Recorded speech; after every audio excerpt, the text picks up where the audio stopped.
Bienvenue dans la rubrique L'Hebdo des éditorialistes de ce dimanche 5 janvier 2025. Bonne arrivée avec nous dans la nouvelle année.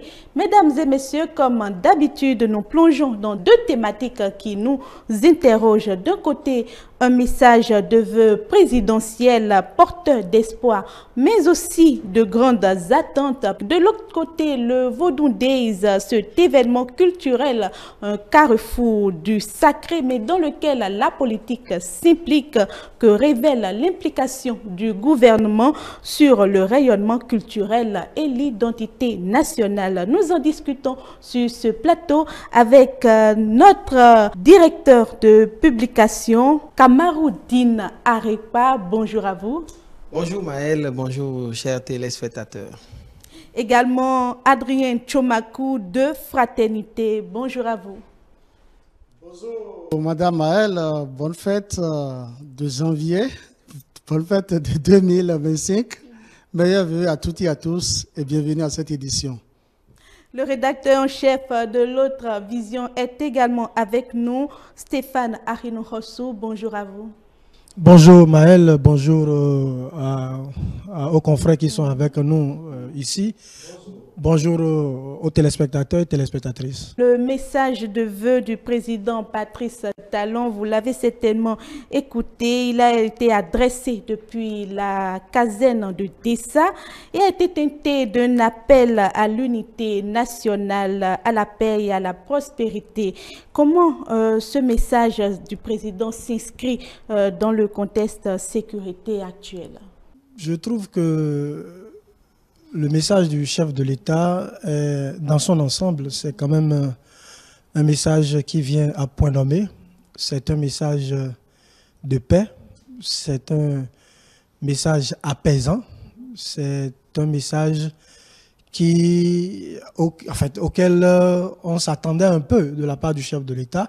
Ça montre qu'au-delà de toutes les querelles politiques, au-delà de toutes les tensions, des dissensions, le chef de l'État a voulu profiter de ce discours de présentation de vœux pour apaiser tout le monde. Parce que n'oubliez pas que lors de son adresse aux députés à l'Assemblée nationale, il a été quand même, en tout cas on a estimé qu'il a été un peu poignant. Il a utilisé des mots assez forts qui ont été diversement appréciés, qui ont quand même contribué à cristalliser aussi les querelles. Donc, qu'il utilise ces mots-là dans son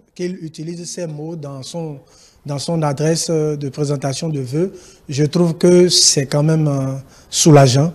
C'est soulageant et ça montre que 2025 prépare peut-être le chemin à des décisions politiques qui pourraient aller en faveur de l'opposition. Parce que si le chef de l'État lui-même dit qu'il faut mettre un terme au tiraillement politique, aux querelles politiques inutiles, intestines, etc., s'il le dit, c'est peut-être qu'il prévoit des actions au cours de 2025 qui pourraient contribuer à apaiser les uns et les autres. On va juste attendre si ces mots doux du chef de l'État seront accompagnés d'actes forts dans les tout prochains jours. Merci à vous, Adrien Tchomako. Doit-on y voir une manière pour le chef de l'État d'apaiser les tensions telles que suite à son discours sur l'état de la nation? Oui, Maëlle, il faut dire que cette nouvelle année a été marquée par le message apaisant du chef de l'État. C'est vrai que, bon, dans l'ensemble, c'est l'unité nationale qui prime. Il faut avouer que Patrice Talon a tout au moins trouvé les mots justes pour pouvoir rassurer le peuple béninois de ce que non seulement il est le père de la nation, mais il est préoccupé par le développement du pays, le développement du Bénin.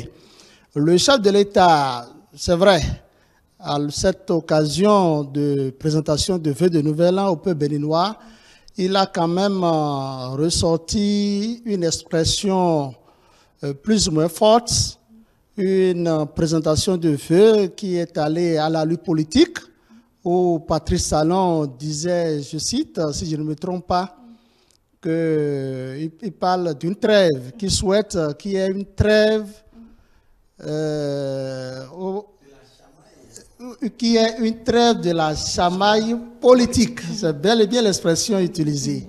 Si le chef de l'État même arrive à demander qu'il y ait une trêve de la chamaille politique, ça veut dire qu'il reconnaît qu'il y a problème depuis des mois, depuis des semaines, et que ça justifie le fait que lui-même, il y a une semaine, quand il a pris la parole devant les députés à l'Assemblée nationale, c'est peut-être à cause de ce problème qu'il existait, qu'il a profité pour pétanquer un peu la classe politique de l'opposition. Mais tout en pétanquant la classe politique de l'opposition, je pense qu'il avait rassuré le peuple béninois et il disait toujours que c'est le développement de notre pays qui est au-dessus de tout. Donc, il prône l'unité, à part les traditionnels vœux où il a souhaité les vœux de santé, de bonheur, de prospérité à tout un chacun de nous. Je pense qu'il a mis l'accent sur une trêve qu'il souhaite que nous retrouvons au niveau des tiraillements politiques.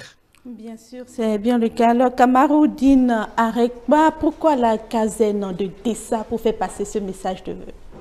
Bon, je pense que le choix de cette caserne de Dessa, le président Patrice Talon est le mieux placé pour justifier de cela. Et ça dit qu'il y a un message subtil en dessous. Bon, si nous cherchons, nous autres, en tant que journalistes, chroniqueurs, éditorialistes, analystes politiques, si nous cherchons à interpréter la chose, on pourrait dire oui, on sait que le Bénin, dans son discours d'ailleurs sur l'état de la nation, il reconnaissait que au niveau du terrorisme, il restait à faire pour pouvoir être à la hauteur des défis à relever.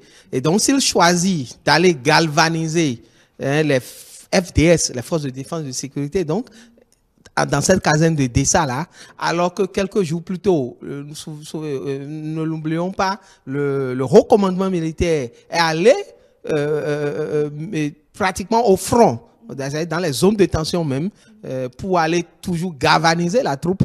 Et nos forces de défense et de sécurité. Et si lui, le chef de l'État, donc va de l'autre côté, même si c'est pas sur le front même, et qu'il va donc, il profite de l'occasion pour faire son discours, on peut dire, bon, voilà, il a voulu faire ça en un lieu qui symbolise quand même l'un des défis majeurs pour lui, pour sa gouvernance cette année.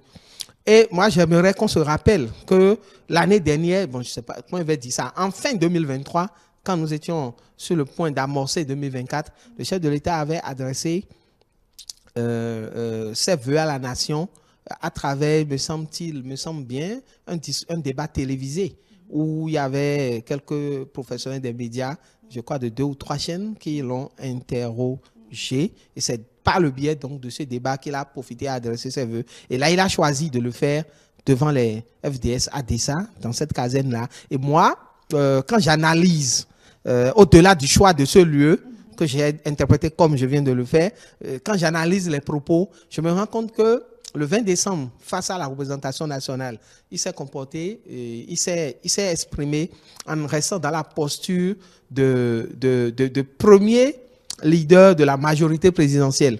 Là, c'était le loup politique, on va le dire comme ça, un loup politique qui, dans son discours, a commencé par des mots doux, pas même reconnaître que dans sa gouvernance, il y a des failles, en tout cas au niveau donc du défi sécuritaire, au niveau du côté des frontières, hein, avec les pays voisins, là, pas aux terroristes. Après, il a reconnu que ça n'allait pas aussi au niveau du panier de la ménagère, mais que des efforts étaient en train d'être faits, machin.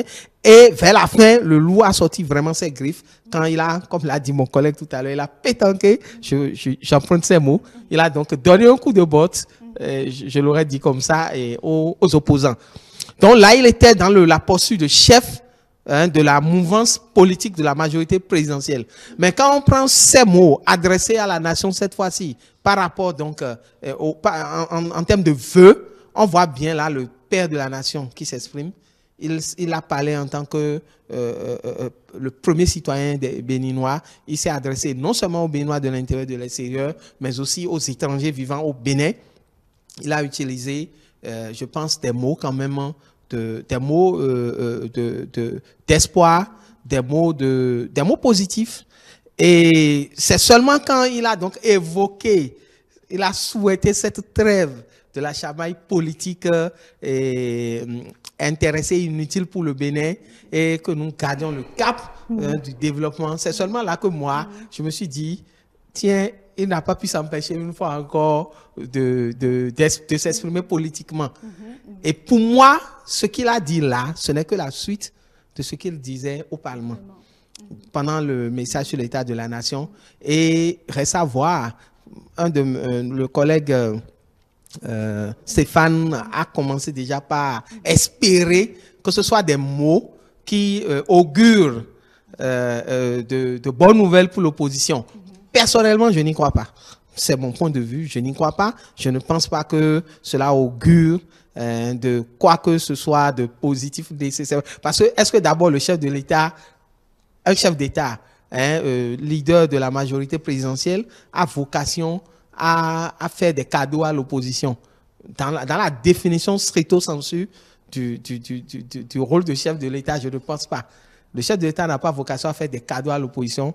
Et ce chef de l'État, Patrice Talon, de ce Bénin... il se met plutôt dans la posture de reconnaître quand même qu'il y a une opposition qui existe. Et évidemment, c'est pas pour rien que, même si actuellement il y a un clair-obscur autour de la chose, il y a un chef de l'opposition qui a été nommé en temps. Donc bien sûr que le gouvernement, bien sûr que l'État béninois reconnaît qu'il y a une opposition, bien sûr qu'il y a un leader de l'opposition qui est même chef de file de l'opposition, et c'est plutôt si c'est comme ça se dit, même si après il y a eu... il y a un flou qui n'a pas encore été clarifié. On sait qu'il y a un chef de file de l'opposition. Ça, le débat n'est même pas là. Il reconnaît aussi, comme l'a dit le doyen Tchomakou, il reconnaît qu'il y a Maya Parti avec cette classe de l'opposition politique. Mais quand il propose ou quand il souhaite la trêve, bon, vous voyez la trêve là, qui la souhaite et dans quel intérêt?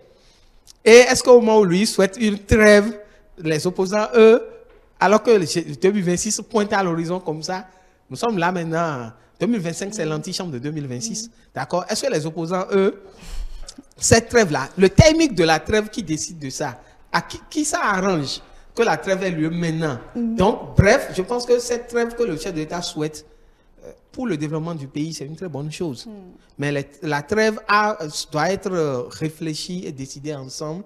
Les conditions de cette trêve-là, vous savez, dans tout domaine, c'est pas seulement dans le domaine de la guerre que quand il y a une trêve, parce que quand il y a une trêve, les belligérants s'assoient et discutent et s'entendent sur les conditions de la trêve. Donc même dans le domaine politique, s'il devrait avoir une trêve, il faut s'asseoir. C'est peut-être le pas, c'est le premier pas. Le premier pas du président. On va supposer que c'est le premier pas. Et en tant que père de la nation, c'est très bien qu'il fasse ce premier pas. Maintenant, il faudrait que derrière, il y ait des actes qui est de part et d'autre, hein, pas seulement de sa part et de ses lieutenants, mais aussi de la part de l'opposition, qu'il y ait des actes concrets qui prouvent que cette trêve-là, souhaitée, est sincère et va se faire. Alors, Stéphane Arinou-Rossou, pour rebondir sur les propos de Dina Rekba, est-ce que ce n'est pas le moment pour l'opposition de redéfinir sa position vis-à-vis de la majorité présidentielle?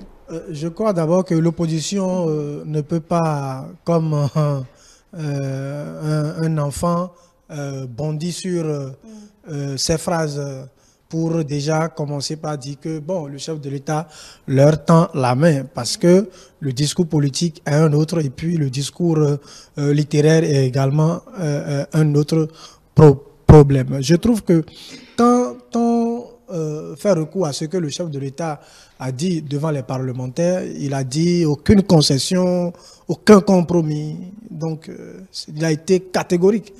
Vous comprenez? Il a été catégorique.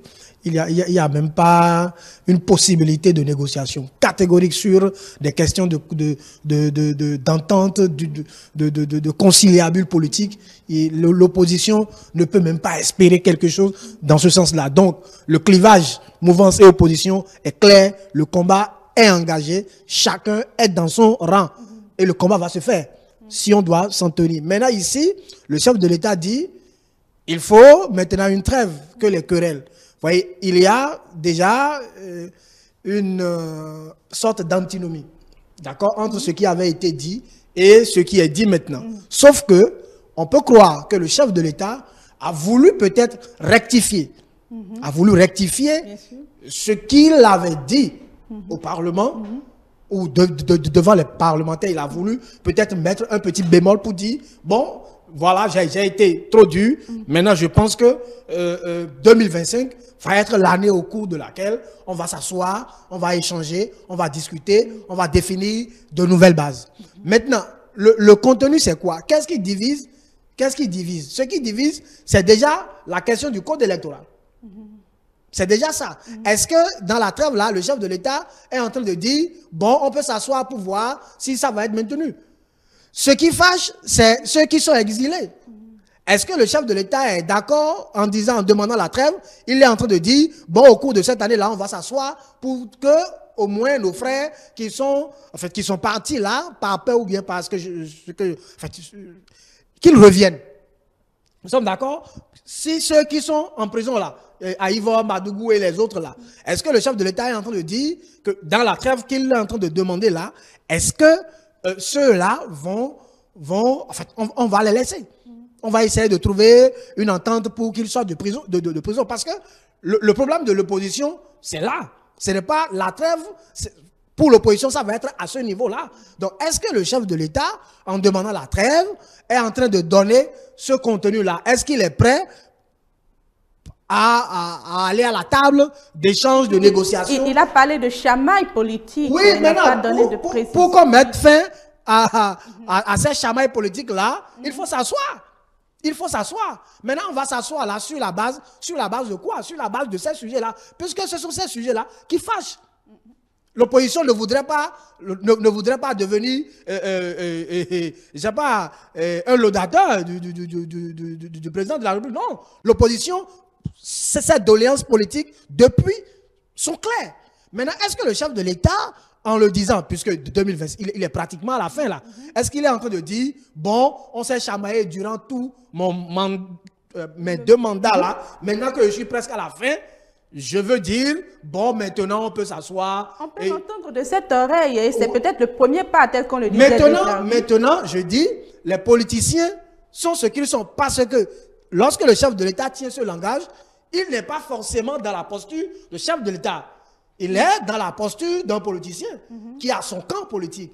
Maintenant, l'opposition ne doit pas être suffisamment innocente pour croire que tout est déjà rose à ce niveau. Pour croire que tout est déjà rose, il va falloir attendre quelques jours, quelques semaines, quelques mois pour voir si de la part du chef de l'État, il y aura des actions concordantes qui vont concourir à renchérir ce qu'il avait dit depuis la caserne. Donc, on va espérer que vraiment, dans les jours qui vont suivre, il y ait des actes. Parce que sans actes, il ne peut pas y avoir trêve. Donc, c'est les actes qui vont maintenant prouver s'il va y avoir trêve ou pas. Maintenant, si le chef de l'État pose des actes concordants, l'opposition, c'est en ce moment-là que l'opposition pourra saisir la balle au bon pour dire, bon, voilà, il a parlé, on l'a observé, il vient de poser un acte. Maintenant, on va y aller. Mais je pense que le premier acte fort va être maintenant les assises, ce que l'opposition a toujours demandé, sur des questions fondamentales qui engagent la vie des formations politiques.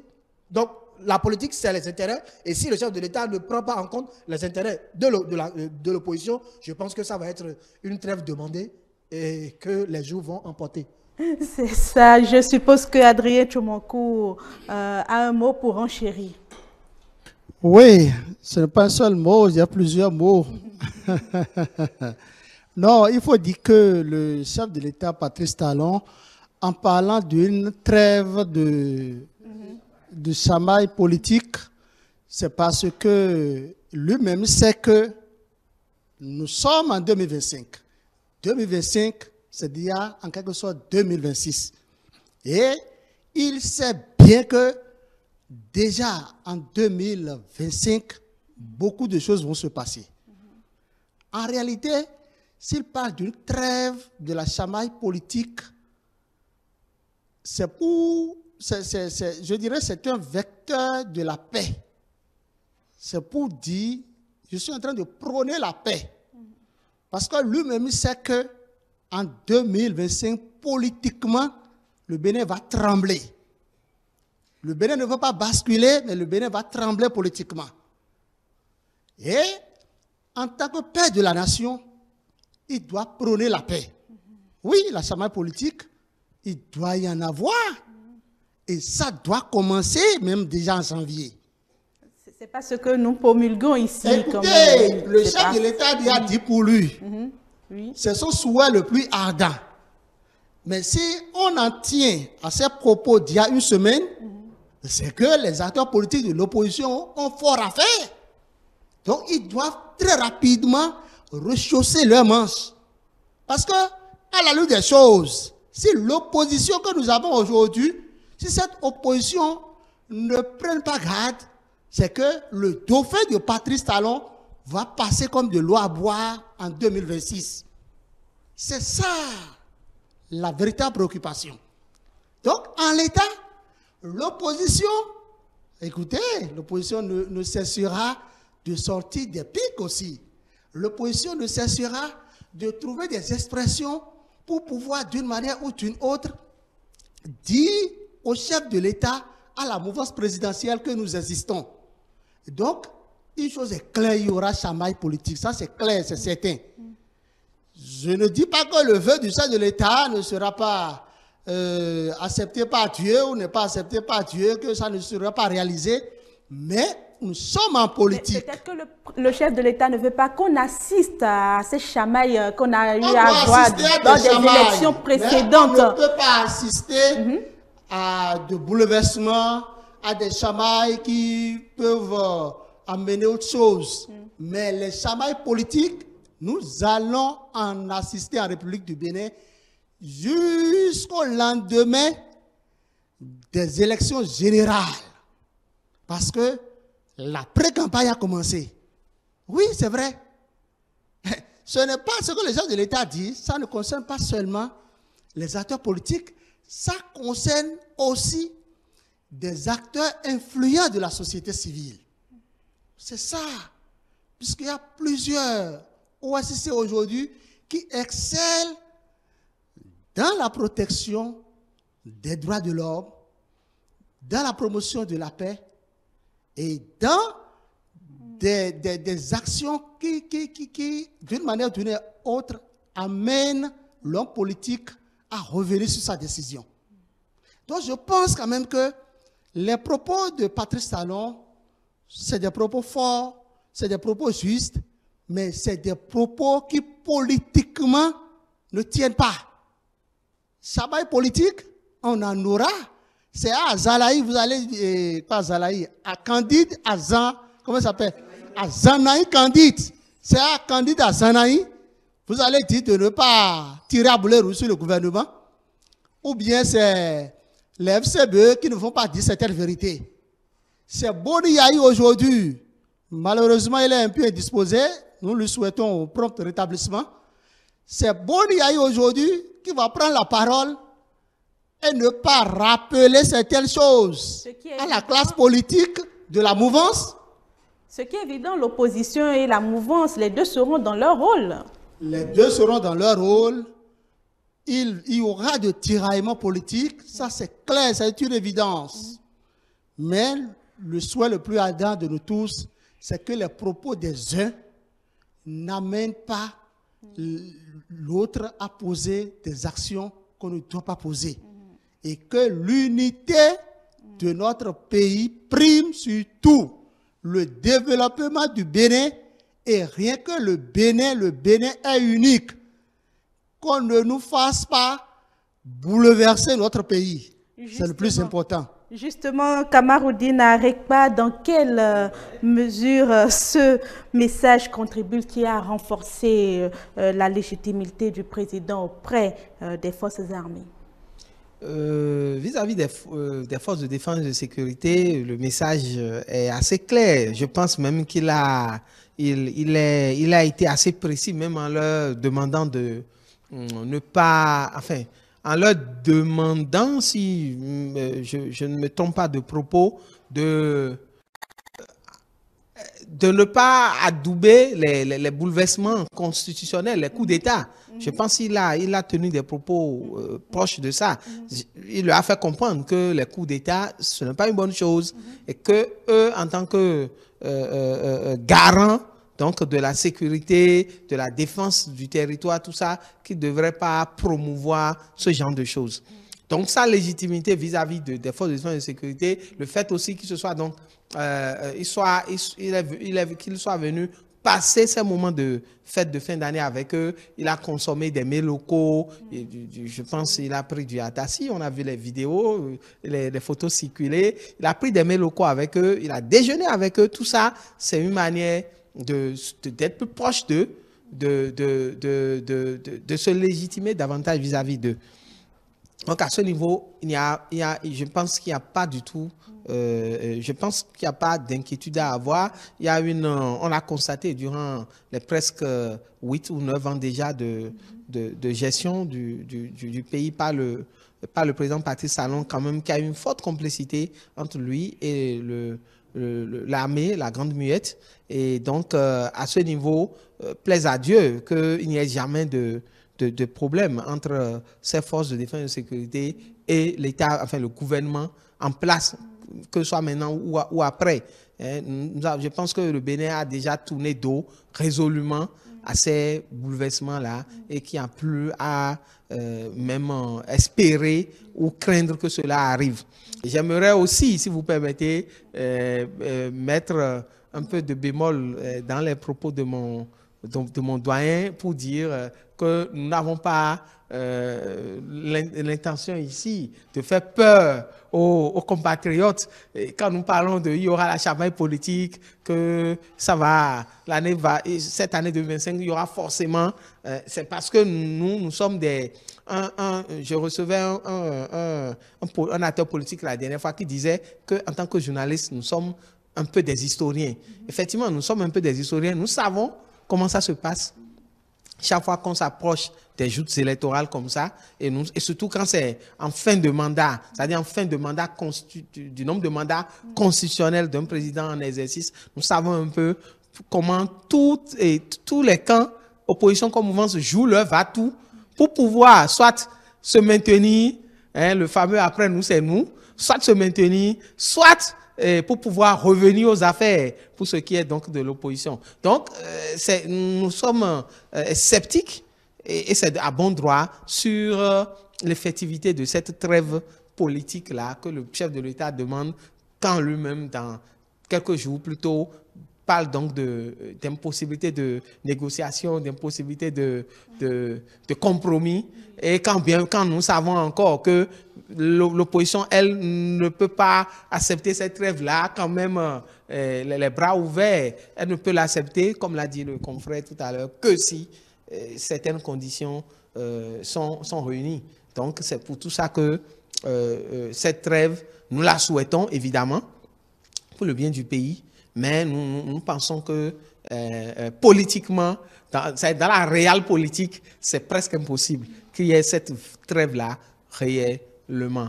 Et donc, voilà, légitimité vis-à-vis des forces de défense et de sécurité, oui, légitimité vis-à-vis du peuple, parce que comme je l'ai dit dans mes premiers propos, il est quand même resté dans son rôle, cette fois-ci, du père de la nation. C'est un peu comme, je fais une parenthèse, je ne m'empêche pas, quand j'analyse les faits politiques, de faire des transpositions. Vous avez suivi comment le chef de l'État français aussi s'est exprimé. J'ai vu un Emmanuel Macron tout sage, c'est-à-dire pas du tout arrogant, qui a parlé comme quelqu'un qui est en train même de se confesser face à son peuple. Voilà, donc en ces genres de moments solennels où on entre dans une nouvelle année, c'est bien quand même de voir les chefs d'État être plus rassembleurs, malgré qu'ils ont leurs convictions politiques, leurs postes politiques. Mais après, le problème est, est-ce qu'à ce moment, quand ils parlent comme ça, les jours, les semaines, les mois qui suivent, est-ce que les actions iront dans ce sens? Nous attendons de voir. Nous sommes là pour décrypter l'actualité politique et à l'occasion, nous le ferons. Stéphane Ahinou Hossou, je reviens à vous. Le timing de ce message n'est-il pas lié d'une manière ou d'une autre à la lutte contre le terrorisme qu'on observe? Oui, visiblement, et je crois que le DP l'a souligné tout à l'heure. Peut-être que le chef de l'État a choisi le bon moment pour calmer les uns et les autres et peut-être intégrer cela à son discours parce qu'il a dit qu'il a des défis à ce niveau et tout. Peut-être qu'il a profité également de cette occasion pour échanger avec les forces de défense et de sécurité. Donc, je pense que le timing est quand même bien trouvé. Et puis, au-delà de ça, nous n'oublions pas également l'aspect que l'armée a toujours... c'est une composante de notre société qui a toujours travaillé dans l'ombre. Voyez-vous, ils ont toujours travaillé dans l'ombre et aller les voir comme ça, et les exposer, voir le chef de l'État manger avec eux, danser avec eux, ça permet aussi de voir que il y a quand même une attention. Hein, on leur porte une certaine attention. Et ça fait du bien. Ça fait du bien au-delà même des questions de légitimité. C'est même bon que le chef de l'État aille les voir, échanger avec eux. Ils ne se sentiront pas délaissés, abandonnés. Ils ont leur propre réalité. Mais que le chef de l'État se déplace, ça va les galvaniser parce que c'est des gens quand même qui subissent de forts traumatismes. Vous voyez, aller faire défendre la nation, la patrie dans certaines conditions, etc. Quand on a fait tout ça et que le chef de la nation, le père de la nation, le premier d'entre nous vient vers vous, c'est quand même réchauffant. Je trouve que le chef de l'État a quand même bien fait en allant vers eux. Et il a certainement profité de ça pour évoquer certaines questions stratégiques, certaines questions sécuritaires avec eux. Et je pense que cela, il va pour le bien de la sécurité de notre pays. Je voudrais rebondir rapidement sur une préoccupation et dire que, en fait, ce que disait Adrien tout à l'heure et Arekpa l'a dit, on ne va pas être naïf ici en pensant que cette adresse du chef de l'État suffit à elle seule pour dire, bon, comme le chef de l'État a dit ça, l'opposition et la mouvance vont devenir, c'est comme si un couple se réconciliait. Non. Le jeu politique ne fonctionne pas comme ça. Le chef de l'État qui a dit ça, il sait pourquoi il a dit et quel est l'objectif qu'il vise en disant ça. Et donc, probablement, ce qui aurait été bien, c'est que cette trêve demandée par le chef de l'État se concrétise par des actes concrets et que des questions qui fâchent soient réglées. Mais on ne peut pas dire que parce que le chef de l'État a demandé une trêve, qu'il n'y aura pas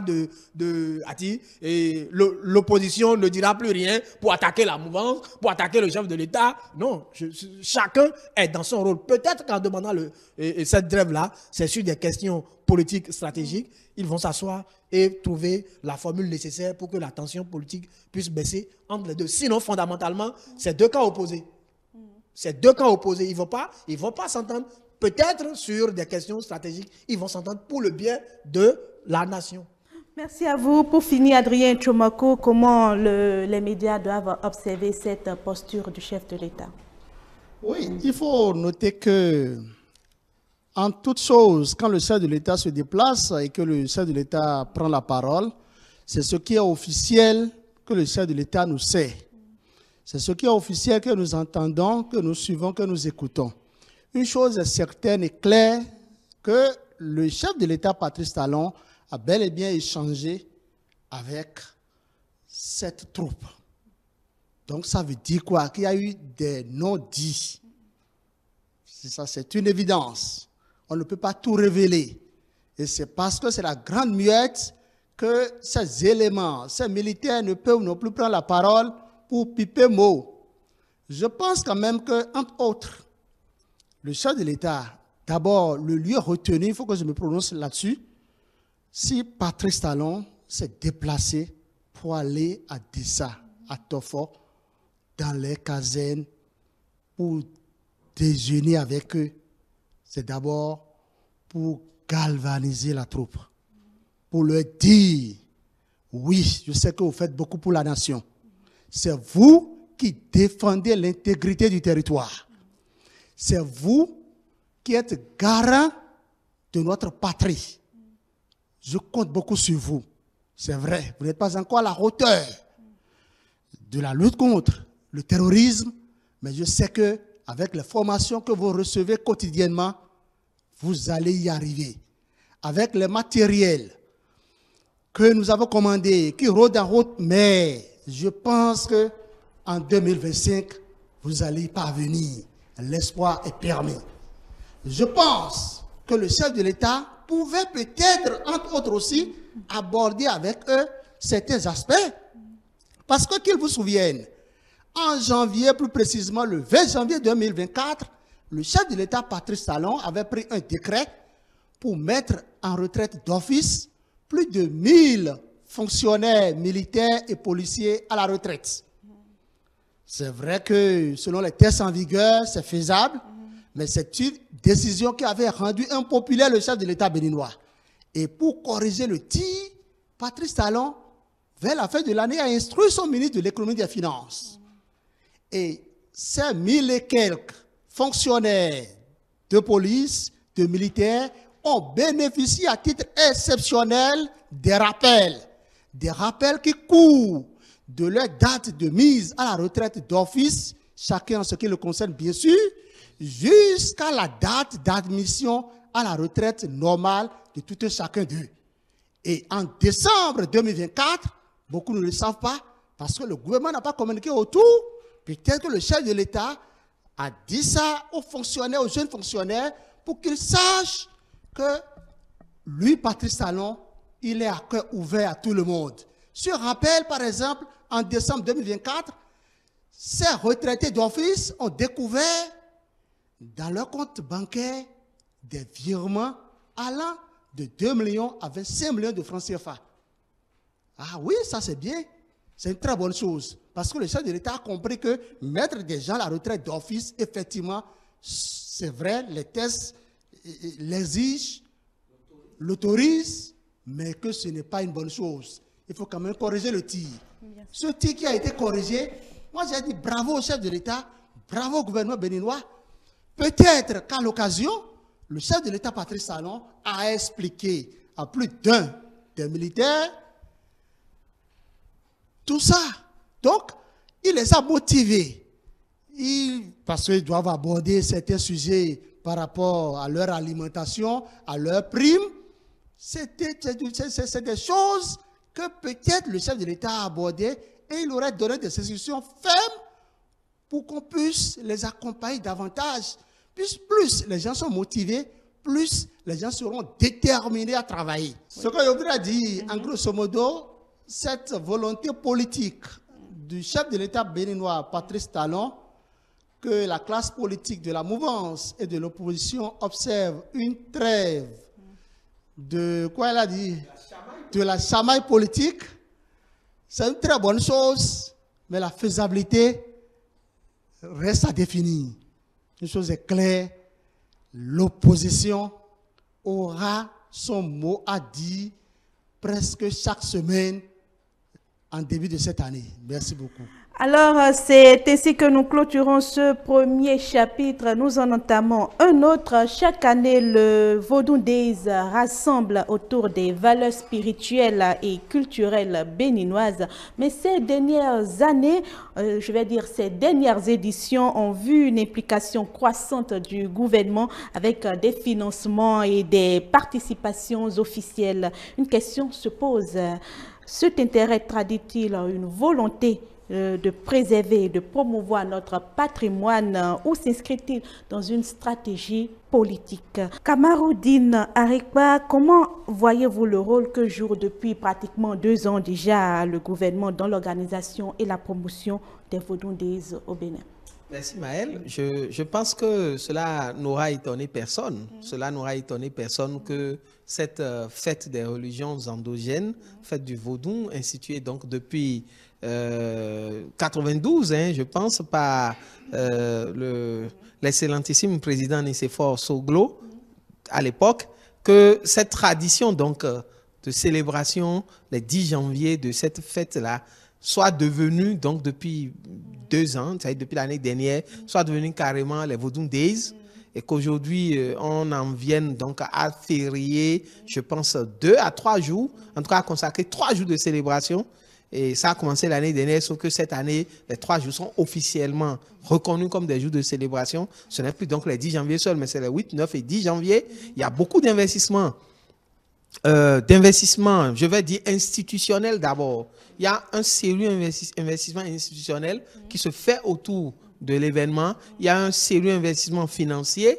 Moi, j'ai été bluffé, par exemple, par ces tricycles Vodou Days qui ont commencé à envahir nos villes et qui vont mieux se faire remarquer, je pense, la semaine prochaine, parce que ça va permettre, tel que c'est communiqué officiellement, ça va permettre aux populations des différentes localités environnantes, Ouida, Porto-Novo, Cotonou et plus loin, de rallier Ouida, terre de célébration donc de ces Vodou Days-là. Et je dis donc que ça ne nous étonne pas quand on sait que depuis 2016, ce gouvernement-là a quand même opté clairement pour la valorisation du tourisme, pour l'essor du tourisme béninois à travers la valorisation de notre culture, précisément de nos cultures endogènes. Donc, c'est une volonté politique clairement, nettement affichée qui fait qu'aujourd'hui, cette célébration-là est devenue un événement, disons, la fête du Vaudou était déjà un événement mondial. Surtout quand on se souvient de cette première célébration. Nous, on n'avait pas grand âge en ce moment, mais les échos qu'on a eu les années qui ont suivi, bien plus tard, ont permis de s'imaginer que ce fut un grand événement qui a rassemblé tout au moins la diaspora béninoise d'un peu partout et même d'autres pays. Mais depuis 1992 où cette fête de Vaudou a été lancée, quand on compare maintenant ce que c'est devenu depuis l'année dernière, on voit bien qu'on est monté d'un autre cran. On est monté d'un autre cran. Et c'est cette volonté politique-là qui permet la chose aujourd'hui. Je voudrais évoquer brièvement le ministre des Affaires étrangères qui était donc qui était invité, je pense hier seulement. Je pense qu'il était, non, enfin, je veux dire le jeudi dernier, il était invité de France 24 et sur le plateau de France 24, ils ont parlé d'abord de la crise Bénin-Niger, mais juste après, ils ont parlé du Vodou Days, où il a justifié pourquoi le gouvernement béninois s'implique autant dans cette célébration-là. Donc, je pense que c'est une volonté affichée dont le gouvernement ne se cache pas, dont Patrice Talon ne se cache pas, et qui fait qu'aujourd'hui, les Vodou Days sont devenus un label. Et c'est quelle que soit l'obédience religieuse dont chacun de nous ressort, je pense quand même que par rapport à la promotion de la destination Bénin, par rapport à l'essor du tourisme béninois, c'est tout bénef. Merci à vous, Stéphane Arino Hossou. Une volonté affichée, mais que révèle réellement cette implication du gouvernement? Bon, vous savez, depuis que ce gouvernement est là, c'est les réformes. C'est les réformes. Et les réformes sont réalisées sur la base d'un projet, d'un programme, d'un projet bien défini par ce qu'ils ont appelé le Bénin révélé. Et donc, ce qu'on est en train de constater, de voir là, c'est la conséquence logique d'une restructuration de la fête de Vodou, parce que qu'on le veuille ou non, au-delà de nos, comme Arek l'a dit tout à l'heure, au-delà de nos convictions religieuses, etc., quand on dit 10 janvier, c'est quand même, le Bénin devient le point d'attraction de la sous-région et même du monde. Et donc, les gens viennent ici. Il fallait donc repenser la chose pour que, tel que ça se faisait, l'État puisse vraiment s'impliquer et donner une autre envergure à la fête. Et c'est pour cela que moi, je salue la démarche du gouvernement en restructurant, en labellisant. Aujourd'hui, quand on dit Vodou Days, vous voyez, ce n'est plus... En fait, déjà, le concept a changé. Le concept a changé. Ce n'est plus... non, le concept a changé. L'État s'implique dans l'organisation. Voyez-vous? Et ça fait que les gens ont plus confiance à la chose et ça fait rentrer de l'argent tel que ça s'organise. Donc, je pense que ce n'est pas seulement pour des gains politiques, hein, des dividendes politiques que le gouvernement de Patrice Talon fait ça. C'est pour la postérité. Parce que Vodou Day ici, on entretient bien ça d'une manière ou d'une autre. Ça va prendre une ampleur. Et puis, regardez, on a donné 3 jours. Les gens peuvent dire, mais c'est Vodou, pourquoi donner 3 jours à Vodou? Pourquoi? Non. Ce n'est pas au-delà de l'aspect culturel de la chose. Il y a l'aspect culturel, il y a l'aspect touristique, il y a même l'aspect artistique. Donc, qui attire les gens? Donc, l'État met les moyens. On peut critiquer l'État pour ça, pourquoi on injecte autant d'argent, mais l'État met les moyens, mais il y a de l'argent qui rentre. Combien d'hôtels font de gros chiffres d'affaires pendant cette période-là, on ne peut pas dire. Donc, en injectant de l'argent, en fait, l'État nourrit d'autres entrepreneurs. Combien seront recrutés? On a des tricycles là, il faut des gens pour conduire. C'est de l'emploi, même si c'est à titre saisonnier, c'est de l'emploi. Donc, tout ça, là, il faut voir. Les artistes qu'on invite, qui viennent, vous voyez, c'est de la découverte. Donc, je trouve que, au-delà même des questions politiques et tout, l'État a décidé de restructurer. Je trouve que c'est une très bonne démarche. Moi, je salue l'initiative, quelles que soient les critiques qu'on peut faire. C'est en faisant qu'on améliore les choses. Et vous voyez, l'édition passée n'est pas la même chose que cette édition. Il y a eu des innovations, il y a eu des améliorations. Et ce n'est que comme ça qu'on ira de l'avant. Donc moi, je salue la démarche du gouvernement parce que ça anoblit notre pays et ça révèle également notre pays à l'échelle internationale. Adrien Tchomoko, l'implication seule du gouvernement est-elle suffisante pour garantir le rayonnement international de cet événement? C'est l'implication de tout un chacun de nous qui pourra faire révéler le Vodou Day à l'étranger. Et vous savez, c'est déjà bien que désormais, nous passions d'une journée fériée à 3. Je pense que le gouvernement doit réfléchir pour accorder d'autres jours. Autrement dit, écoutez, si vous prenez par exemple les chrétiens catholiques, ils ont lundi de Pâques, ils ont lundi de Pentecôte, ils ont Assomption, ils ont je ne sais quoi, et on les compte tellement que quand vous prenez ceux qui vont, les islamistes, c'est comme ça, on parle pour Mahomet, Tabaski, en tout cas, aujourd'hui, avant, on parlait d'une journée et on disait que c'est le 10, c'est la fête de Vodou. Maintenant, nous sommes à 3 jours fériés. Ça fait, ils ont dit parler du 9. 8, 9, non, ça c'est, pour cette année, c'est 9, 10, 11. C'est 9, 10, 11. C'est bien ça. Bon, c'est ça? Je ne peux pas me tromper. Oui. Et ce qui est bien dedans, vous savez, quand j'ai suivi le ministre de la Culture, il a estimé que l'édition passée, que c'est l'édition 0. Autrement dit, ça là, ce n'est plus à compter. C'était une expérience pour voir si ça devrait prendre. Maintenant, ça a pris. Vous voyez ce que je dis? C'est vrai, j'ai lu sur les réseaux sociaux, les gens disent que si le ministre a parlé d'édition 0, que c'est parce qu'il ne veut toujours pas justifier les centaines de millions débloqués pour l'édition passée. Est-ce que les gens peuvent savoir peut-être si les sous débloqués venaient directement de la poche du chef de l'État? Est-ce que c'est la caisse noire qui a fait organiser ça? Personne ne saurait le dire. Vous savez, ça permet les Vodou Day. Les Vodou Days permettent de connaître en réalité ou de faire connaître à l'étranger ce qu'on appelle les Vodou. Comment les Vodou font de très bonnes choses au Bénin. Comment le Bénin est même le berceau de Vodou. On est d'accord avec ça. Oui. Vous voyez ça?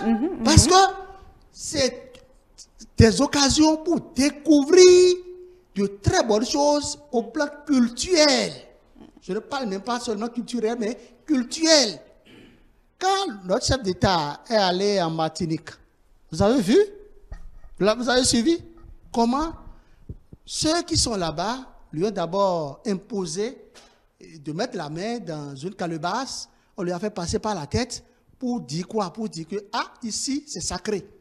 Donc, il faut que les gens viennent découvrir que les forêts sacrées, c'est au Bénin. Les zones les plus sacrées du monde entier, c'est au Bénin. Des cases sacrées, c'est au Bénin. On ne va pas l'interpréter de cette façon. Oui. Le Bénin a tellement de richesses culturelles au point où il est temps que nous puissions faire connaître. Et c'est justement l'action du gouvernement. Oui, oui, tout à fait. C'est la vision du gouvernement. Donc je pense quand même que le chef de l'État béninois a très bien fait de continuer à se préoccuper de l'organisation, de la très bonne organisation des Vodou Days. Kamaroudine Arekpa, existe-t-il un risque de récupération politique ou d'instrumentalisation de la culture dans ce contexte? Oui, vous savez, ce n'est pas exagéré de craindre cela. Ce n'est pas exagéré de craindre cela. Et l'année dernière, par exemple, vous vous souvenez que, bon, si je ne dirais pas l'année dernière, les années précédentes, hormis l'année dernière, et cette année aussi, on va le dire comme ça déjà, il y a par exemple ce qu'on appelle la consultation, je ne sais pas comment ils disent ça, TOFA ou bien des trucs comme ça, et ils font ça chaque début d'année ou fin d'année, c'est-à-dire en prélude à la nouvelle année. Et parfois, vous allez voir que certains fonds prédisent des choses, d'autres font et prédisent pratiquement le contraire. Et parfois, ça se chamaille entre leaders de religions endogènes. Et je pense que le professeur, l'ancien ministre, l'ancien recteur, le professeur Kapo Maouyon, qui est désormais à la tête du... Il y a une organisation là. Voilà. Alors, en tout cas, ce comité-là qu'il dirige, dont le souci est donc d'harmoniser. Dont le souci est d'harmoniser, de faire en sorte que tous ces leaders religieux-là parlent d'une seule voix. Ce comité-là qui est en place, donc, a veillé à ce que, par exemple, l'année dernière, si je me trompe, que cette consultation annuelle se fasse dans le cadre, justement, des Vodou Days. Et je pense que ça va être le cas encore la semaine prochaine, quand les Vodou Days auront lieu. Et quand nous, on est en retrait, nous qui ne sommes pas connaisseurs de la chose et qui sommes des analystes politiques, nous, on peut se demander, et les citoyens aussi peuvent se demander, est-ce qu'il n'y a pas une même politique, par exemple, déjà là, qui fait en sorte que les révélations, que les prédictions soient orientées par rapport pourquoi pas à celui qui finance, à l'organisateur de tout ceci. C'est des questions qu'on peut se poser. Et au-delà de cela, est-ce que en faisant cela, ce n'est pas une manière de se dire, bon, on sait que le Bénin est à majorité, il y a plus d'animistes que de chrétiens, plus d'animistes que de musulmans et tout. Est-ce que ce n'est pas une manière aussi de s'assurer des dividendes politiques? C'est-à-dire, voilà un président donc vous voyez comment le président Talon et son gouvernement prennent la chose culturelle, les Vodou Days, cette célébration, ce n'est pas la même chose que le président Thomas Bounyaï, par exemple. Et donc, ce n'est pas une manière de se dire, ah, la majorité des Béninois est animiste, et donc, nous valorisons cela parce que derrière, ils vont être reconnaissants. Alors, donc, tout ça, c'est des questions qu'on peut se poser, d'où on peut se demander s'il n'y a pas une récupération, s'il n'y a pas des risques de récupération politique. Idéalement, c'est qu'il n'y en ait pas. Mais s'il y en a, qui peut le reprocher à qui? Voilà, tout simplement, hein, qui peut le reprocher à qui? Personne ne peut, on ne peut pas reprocher aux leaders, au pluriel, je veux dire, les leaders de la mouvance, on ne peut pas leur reprocher de profiter de cette implication du gouvernement par rapport aux Vodou Days. Au niveau des élections, on ne peut pas reprocher aussi aux pratiquants de la chose endogène de se sentir plus proche des formations politiques de la mouvance que de l'opposition. Je pense que c'est un échange de bons procédés et voilà, on n'y peut rien. Stéphane Arinou Rassoul et toutes les cultures sont les bienvenus. Alors Stéphane Arine Rosso, je vous repose la même question. Est-ce qu'on tend vers un risque de récupération ou d'instrumentalisation? Je veux juste compléter à ce que Arekpa a dit tout à l'heure. Il y a peut-être un risque de récupération politique, mais la grosse question, c'est de savoir si c'est à dessein. Est-ce que c'est voulu? Est-ce que c'est délibéré? Parce que d'une manière ou d'une autre, comme il a expliqué, le chef de l'État ou le gouvernement Talon, en investissant autant de ressources, en investissant autant de moyens dans l'organisation des vaudous, l'objectif premier, ce n'est pas d'avoir de l'électorat politique. Maintenant, ce que cela arrange avantage, ils vont se dire, ah, le gouvernement là, s'il est là, il fait beaucoup pour nous. Donc il vaut mieux qu'on travaille à ce que ce gouvernement reste là. Donc la récupération politique est implicite, à mon sens. Et on ne peut, ça ne peut pas être, on ne peut pas refuser ça. C'est normal, c'est légitime. C'est comme si tu travailles et tu ne veux pas jouir du fruit de ton travail. Donc, risque de récupération politique, oui, mais on ne peut pas faire autrement. Le gouvernement ne peut pas s'arrêter, ne peut pas s'arrêter en si bon chemin. Et puis, je voudrais juste compléter en disant que ce n'est pas seulement le gouvernement, qui va s'impliquer dans l'organisation des Vodou Days. On a parlé du comité tout à l'heure. Il y a ce comité qui également fait un travail Maous en sourdine. Il y a tous les autres acteurs parce que c'est des couvents. C'est des couvents qui sont visités, c'est des divinités qui sont sorties, etc. Il y a des artistes qui sont impliqués, des artistes locaux comme internationaux. Donc, c'est tout un dispositif qui est mis en place pour la réussite des Vodou Days. L'État joue, ça part, les dignitaires jouent leur rôle, les artistes jouent leur rôle, le peuple béninois aussi joue son rôle parce que vous voyez toute la ferveur populaire qui accompagne l'organisation de ces fêtes-là, ça montre également l'implication du peuple béninois. Donc, c'est tout le Bénin qui est embarqué à bord de ce navire et j'espère que ça va être pour le bien de notre nation. Je voudrais, si vous permettez, avant que vous nous mettiez un thème à l'émission, dire un mot, parce que l'année 2024 à laquelle nous tournons d'eau a connu le départ de beaucoup de consoeurs et de confrères, dont notamment l'excellentissime Françoise Xavier-Noumon de votre chaîne E-Télé, et pour qui nous avons une pensée, et nous souhaitons que cette année 2025, vraiment qu'il n'y ait pas de décès, qu'il y ait 0 décès, même si il semble que ça a commencé à en avoir, qu'il n'y en ait plus. Qu'il n'y ait plus de décès, qu'il n'y ait plus de circonstances tragiques dont les hommes, les professionnels des médias soient victimes. Merci. Eh bien, c'est sur ces mots de Kamaruddin Arekpa que nous clôturons cette première édition de la rubrique des hebdos de l'éditorialiste de ce dimanche. C'est politique. Merci à vous également, Stéphane Arine Rosso. Je rappelle que vous êtes rédacteur en chef du quotidien L'autre Vision. Kamaruddin Arekpa, directeur de publication du quotidien Le Révélateur du Jour, et Adrien Tchomokou de Fraternité. Merci à vous.